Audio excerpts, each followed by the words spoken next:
Hey guys, it's Julia. Welcome back to my channel. Today's video, I have been wanting to make this video for a really long time because it's talking about a topic that I think is one of the most interesting things to ever come out of the internet.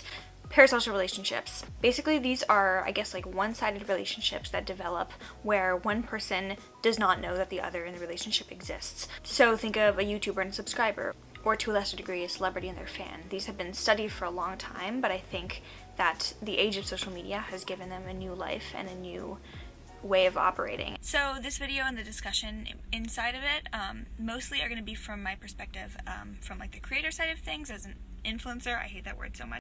Oh my god. Also reflecting on some of my shortcomings as like a viewer, because I am like a subscriber of people and I do see things from the viewer side as well, and sometimes I have overstepped in parasocial relationships. So kind of like a multifaceted, onion layered type of discussion here. I also do want to note that throughout the video I will be saying like you and some of the more philosophical things. I'm not necessarily referring to like you as subscribers, but like using you as a general pronoun for like an individual. So yeah, clarification. I wanted to start a discussion about them today. So that's the topic of today's Chatty Get Ready With Me. Besides that, we're just testing out some new releases and creating this very pumpkin-esque makeup look. I think that's all I have to say. Full details of this look should be throughout the video as I do it on my face. And I hope you guys enjoy this one. Let's do it.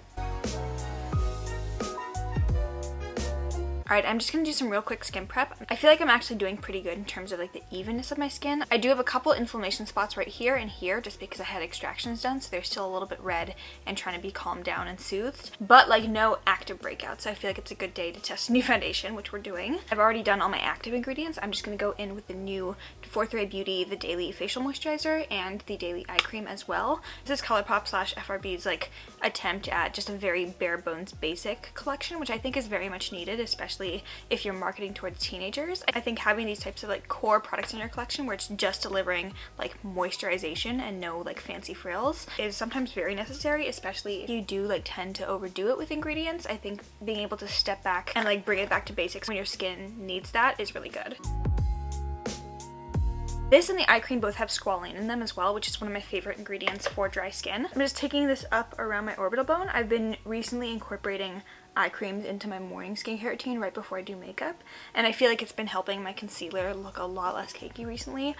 Just getting a very good hydrated under eye base going on, because especially during winter I've just been noticing my concealer looking incredibly crusty. And then just some real quick sunscreen. This is the Biore UV Watery Essence. Alright, let's get started. Today we are talking about a topic that I've wanted to talk about for months now. Ever since Samantha Robindahl and Melissa Anderson did their podcast on parasocial relationships, I've just been so interested in the topic as a psychobiology major, but also just somebody who likes learning about human interaction, and especially with what my part-time job is. It's been quite the rabbit hole for me. So I have a lot of thoughts synthesized well into my Google Doc right now, and I'm really hoping that this video in particular can start a sort of discussion, because I love doing more commentary-based videos for the comment section that they create and the air of discussion and education that really comes from it. So that's the goal today, is just to spark some kind of insightful discussion about parasocial relationships. For primer, I'm just going to go in with the Tatcha Silk Canvas. This is my go-to for whenever I'm testing out a new foundation. It's because I think it really brings my skin to like its basis point where I can more objectively judge the quality of a foundation on me. And the star of the show today is the Beet Changemaker Foundation. I bought the shade L25 against many people's recommendations to not buy the foundation at all. Today's not my first time trying it. I've used it one other time beforehand. And to be honest, I was like kind of very meh on how it looked on my skin.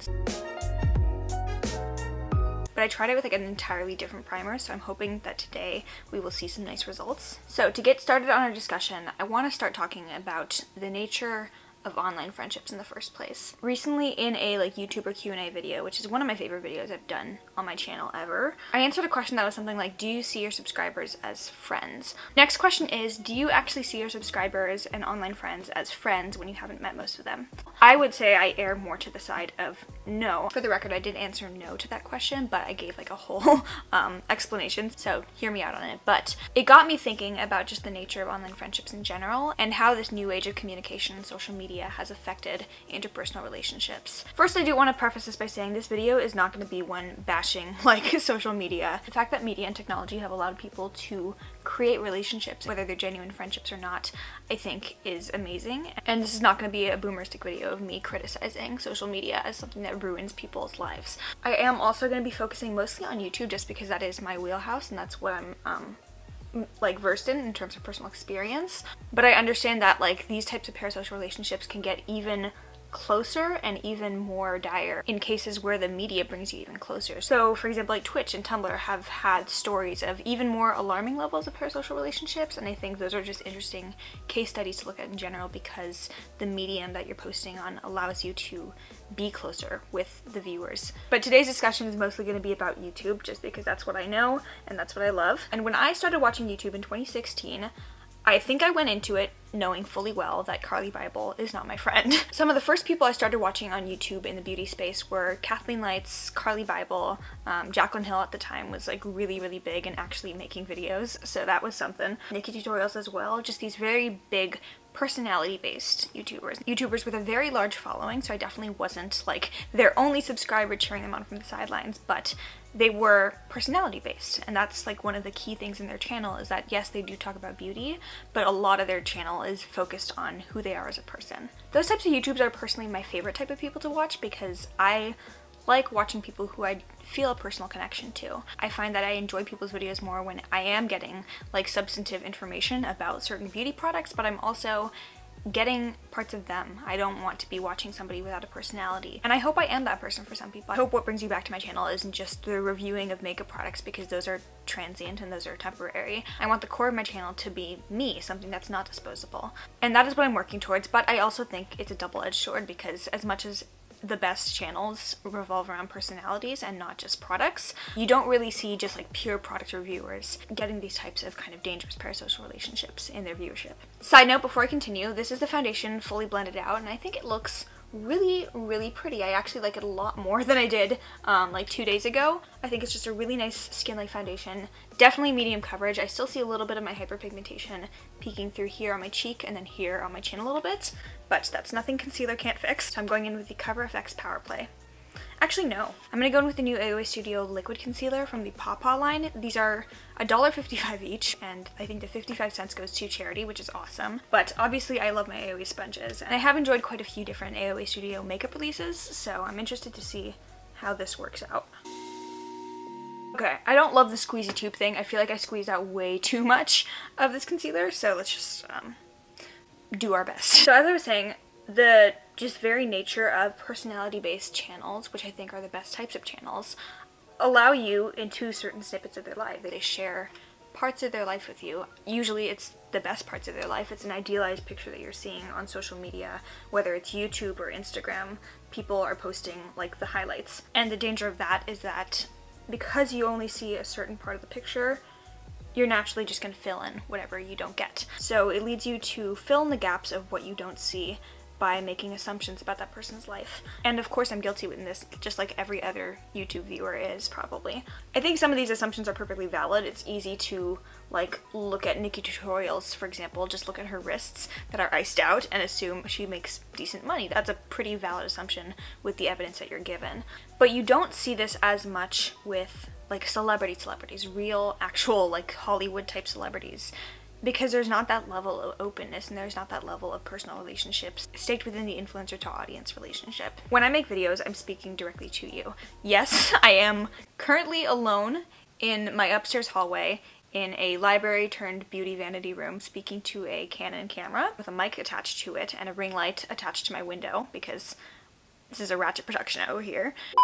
But even though when I first started out it felt like really awkward because I felt like, oh, I'm just talking to a camera in an empty room, I now see it as me talking to 30,000 almost. And I'm imagining the interactions that'll come later, the comments that I'll get to see, the interactions that I'll get to have. I love that. That's like my favorite part of the job is just getting to interact with you guys and reading the comments. But don't get me wrong, in this video I'm going to be talking about the dangers of parasocial relationships, but not all parasocial relationships are bad. Every single one of you and I is a parasocial relationship. It's just when those go too far that I think they're a problem and they're dangerous. But especially since I have, I think, made privacy a huge concern on my channel, I feel like most of the people here who watch me have a healthy boundary with that and have a healthy respect for that privacy that I seek to keep, which I love.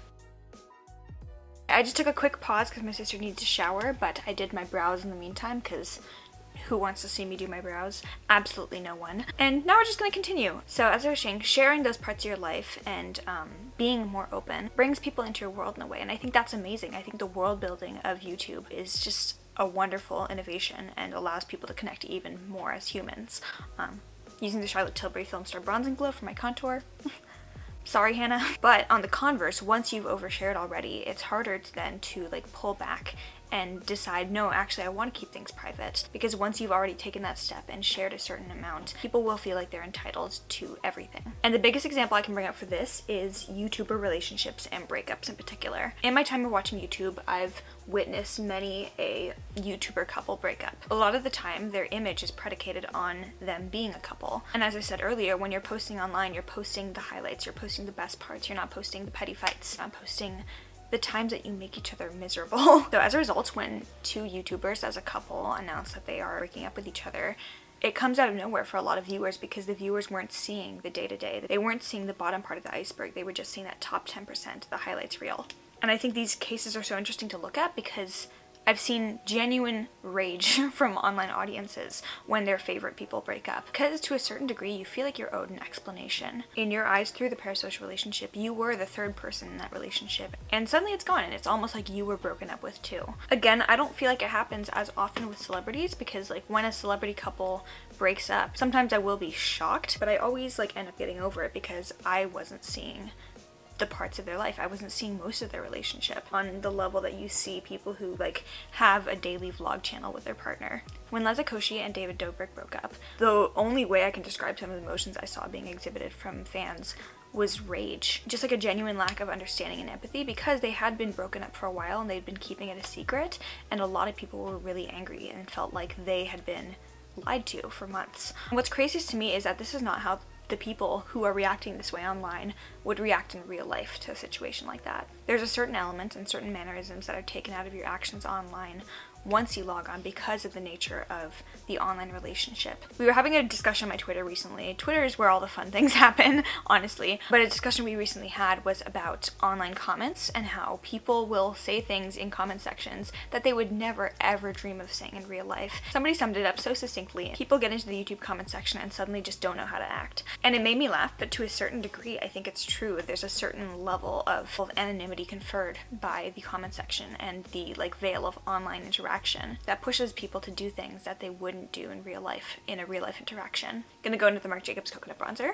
And from there, we're going to take a quick segue into the actual psychology of this because there's a name for that phenomenon, and it's called de-individuation. De-individuation is a level of disconnect between logic and action that occurs in certain social situations in which a person feels empowered by a certain level of anonymity and disconnect from the consequences of their actions, that they're pushed to do certain things. It's a big part of understanding how riots work. A lot of times when violence breaks out at some sort of like riot or protest, a lot of the people involved in that violence aren't people who necessarily are violent in real life. They aren't normally looking for a fight, but because you're in a setting where emotion is running high, because you're part of a larger group or mob, a certain level of weight of responsibility is taken off of just you as an individual and spread out among the rest of the people, so you feel less inhibited by the consequences of the actions you're about to take. And in the case of de-individuation as a phenomenon, there's a certain power in transiency of your actions, where you're not thinking long-term and you're not thinking consequences, you're not thinking about how this will affect you, you're thinking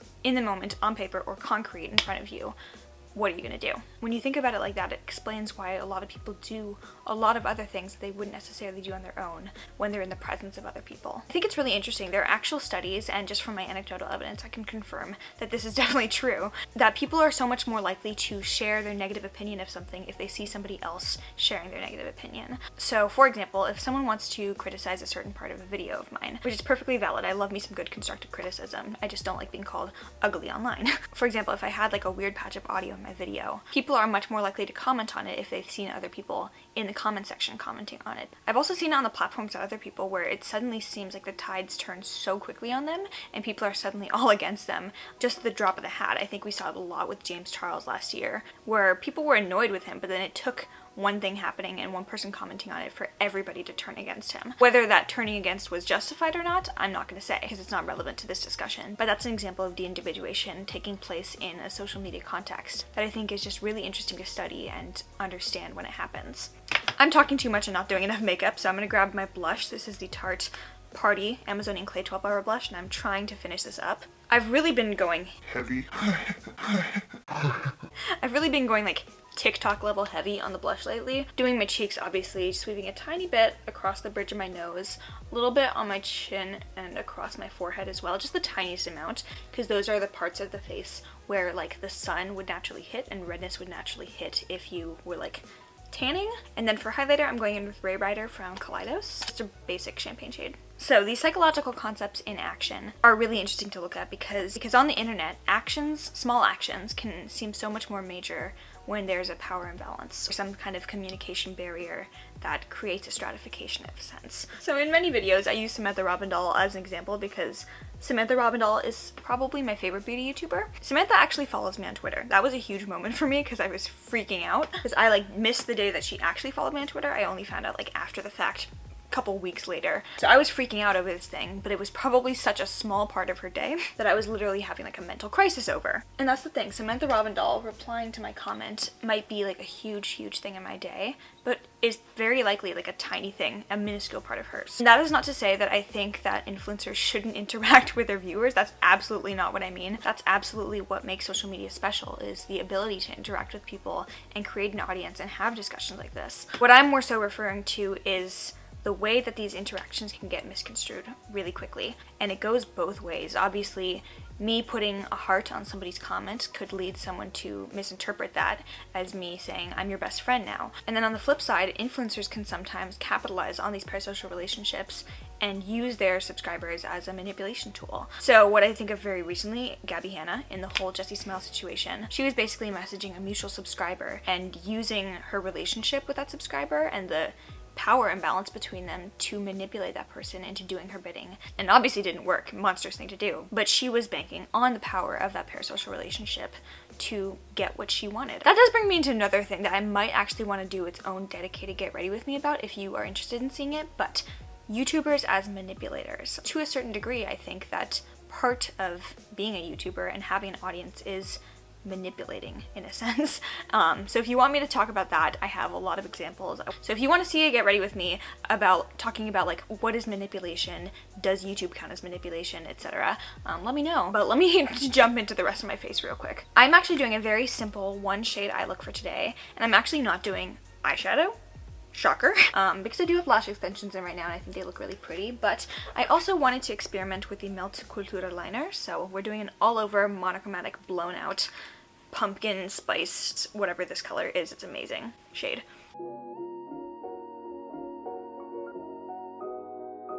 And I'm grabbing a fluffy brush with nothing on it just to kind of buff out and blend that shade. Ooh! Oh, I love this.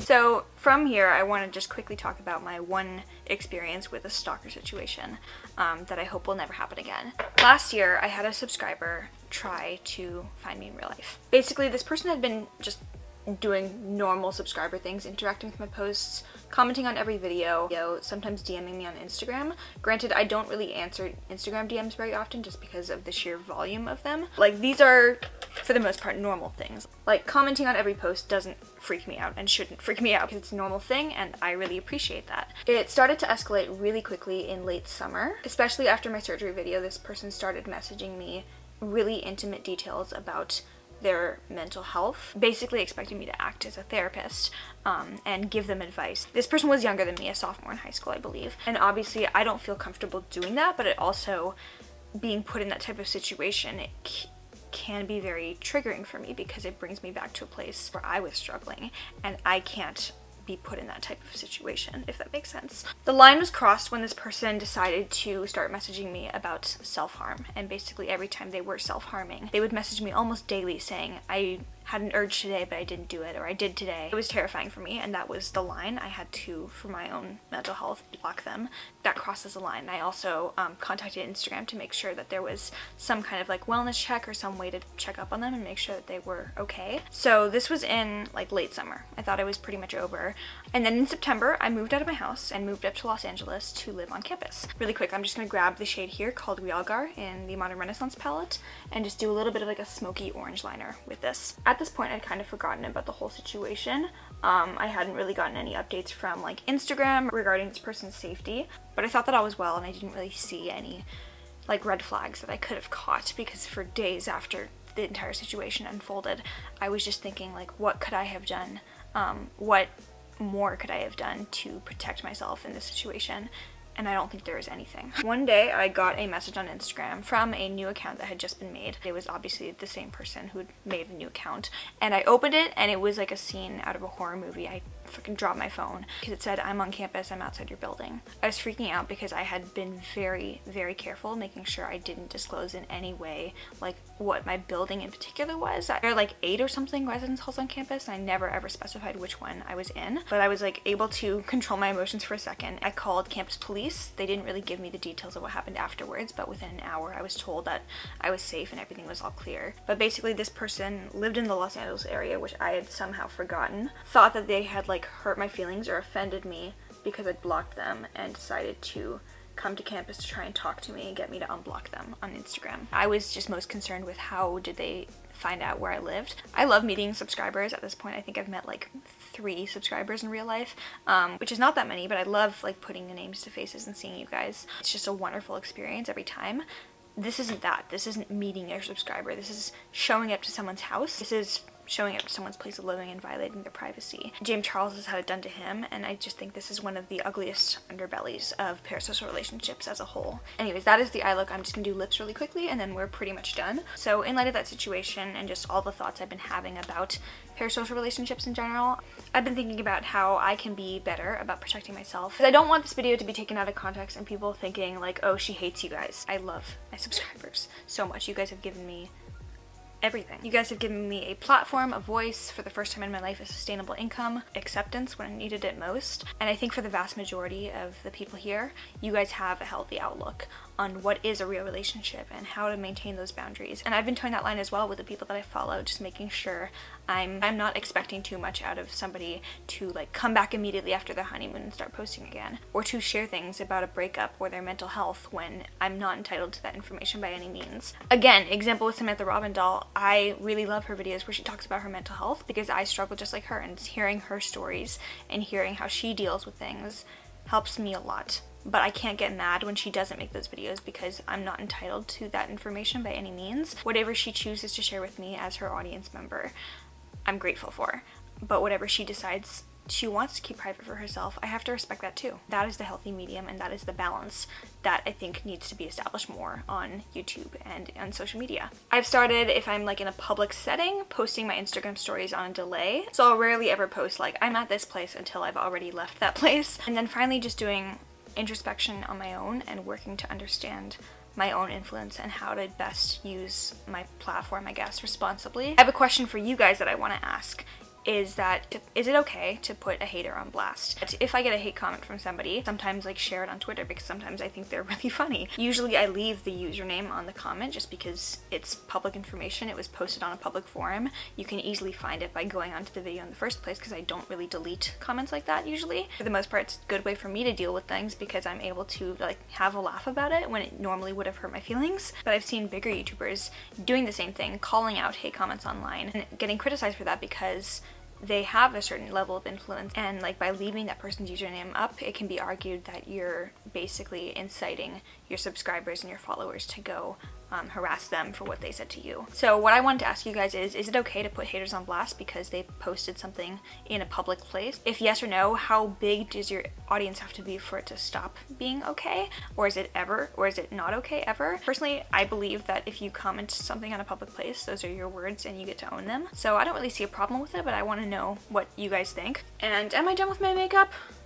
Yeah, I think I'm done with my makeup. Okay, so that's it. Those are my jumbled, hopefully more organized, but still pretty disorganized thoughts on parasocial relationships. and a line that can be blurred here on social media really easily. I'm really interested to know your guys' thoughts just from an audience standpoint, because I've had discussions about this with other YouTubers and my friends, and obviously I am like a subscriber of other people, so I guess I kind of get the subscriber side, but I really just want to know other people's inputs and like thoughts on this topic. So I hope you guys enjoyed this video. If you liked it, please give it a thumbs up. Make sure you are subscribed down below, and also follow me on Instagram to see makeup looks like this, posted not in real time usually. And if you made it to the very end of this video, you get the bonus meme. Love you. Bye.